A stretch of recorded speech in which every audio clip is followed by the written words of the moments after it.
పార్టీలో ప్రజల్ని హింసించినటువంటి వాళ్ళని, ప్రజల్ని దోచుకున్నటువంటి వాళ్ళని ఓదార్పు యాత్ర చేయడం తప్ప రాష్ట్రం కోసం, దేశం కోసం పనిచేసినటువంటి వాళ్ళని ఏ రోజు ఓదార్చినటువంటి పరిస్థితి లేదు.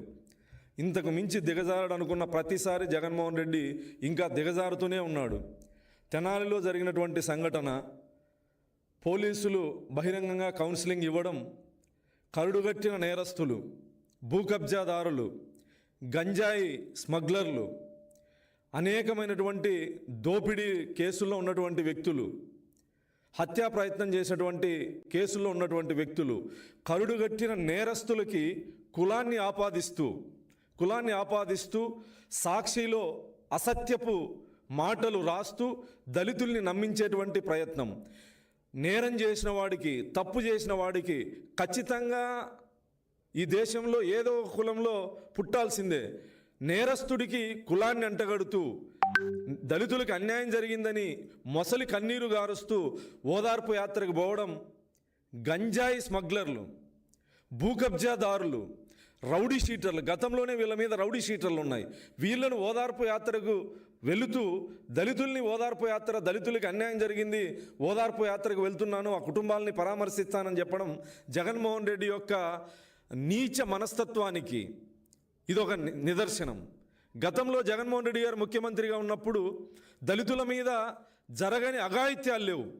దళితుల మీద ప్రతినిత్యం దమనకాండ జరిగింది, హత్యలు జరిగాయి, మానభంగాలు జరిగాయి. ఇన్ని జరిగినా ఏ రోజు కూడా జగన్మోహన్ రెడ్డి అనే వ్యక్తి దళితులకు అండగా బయటకు వచ్చినటువంటి పరిస్థితి లేదు.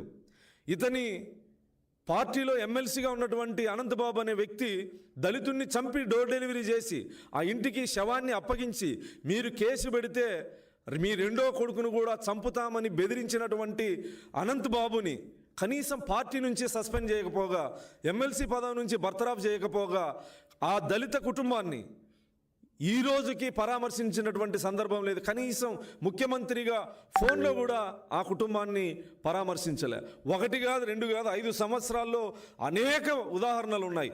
సొంత నియోజకవర్గంలో ఒక దళిత మహిళ మీద అతి కిరాతకంగా అత్యాచారం చేసి హత్య చేస్తే సొంత నియోజకవర్గం పులివెందల అతని నివాసానికి దాదాపు 7-8 కిలోమీటర్లు.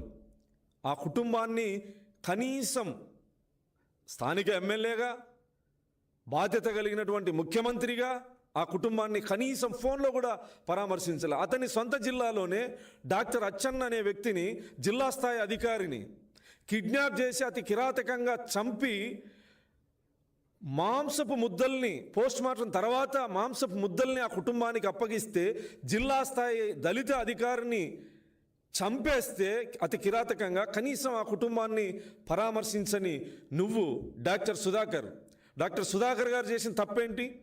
నీ ప్రభుత్వంలో మాస్క్ అడిగిన పాపానికి విశాఖపట్నం నడి రోడ్ల మీద పోలీసులతో ప్రపంచం మొత్తం చూస్తూ ఉండగా అతని షర్ట్ ఇప్పి రోడ్డు మీద పిచ్చోడిలా పడుకోబెట్టి దాడి చేసి పిచ్చోడనే ముద్ర వేసి అతని మరణానికి కారణమైతే కనీసం ఆ కుటుంబాన్ని పరామర్శించినటువంటి దాఖలాలు ఉన్నాయా? ఇదే చీరాలలో కిరణ్ అనే దళితుడు మాస్క్ పెట్టుకోలేదని పోలీసులు కొట్టి చంపారు. పోలీసులు కొట్టి చంపితే కనీసం ఆ కుటుంబాన్ని పరామర్శించాలా? ఓం ప్రతాప్ అనే దళితుడు సోషల్ మీడియా వేదికగా మద్యం మాఫియాని ఎండగడితే అతను మాట్లాడిన మరుసటి రోజు శవమై తేలాడు. ఇప్పటికీ మిస్టరీ ఆ మర్డర్. పరామర్శించావా ఏ రోజైనా? ఈరోజు కరుడుగట్టిన నేరస్తులు, భూ కబ్జాదారులు, రౌడీ షీటర్లు, హత్యా ప్రయత్నం అనేకమైనటువంటి కేసులు ఉన్నాయి. ఒక్కొక్కరి మీద 9 కేసులు ఉన్నాయి. ఇలాంటి కరుడుగట్టిన నేరస్తుల్ని పరామర్శించేకి వెళ్తూ మీరొక క్రిమినల్, గతంలో మీరు ముఖ్యమంత్రిగా ఉన్నప్పుడు ఆంధ్రప్రదేశ్ని గంజాయికి రాజధానిగా చేసినటువంటి వ్యక్తి కాబట్టే నీ వ్యాపారాన్ని కొనసాగించినటువంటి వాళ్ళని ఈరోజు గంజాయి మత్తులో అనేక దుర్మార్గాలు చేసినటువంటి వాళ్ళని పరామర్శించేకి వెళ్తున్నటువంటి జగన్మోహన్ రెడ్డి గారి యొక్క నిజస్వరూపాన్ని, అతని మానసిక స్థితిని ఆంధ్రప్రదేశ్ ప్రజలు గమనించాలని చెప్పేసి ఈ సందర్భంగా తెలియజేస్తూ, గతంలో ఎన్ని దుర్మార్గాలు జరిగినా కనీసం తాడేపల్లికి అతని ఇంటికి 4-5 కిలోమీటర్లో ఒక దళిత మహిళని సామూహిక అత్యాచారం చేస్తే అతను అధికారిక నివాసానికి దగ్గరలో ఒక దళిత మహిళని అతి కిరాతకంగా అత్యాచారం చేస్తే కనీసం పరామర్శించినటువంటి వ్యక్తి.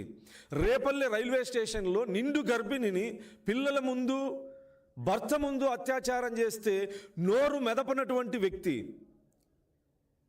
ఈరోజు కేవలం తెలుగుదేశం పార్టీకో లేదా ప్రభుత్వానికో దళితుల్ని దూరం చేయాలన్నటువంటి కుట్రతో తప్పు చేసిన వాడికి కులాన్ని ఎందుకు చూస్తారు?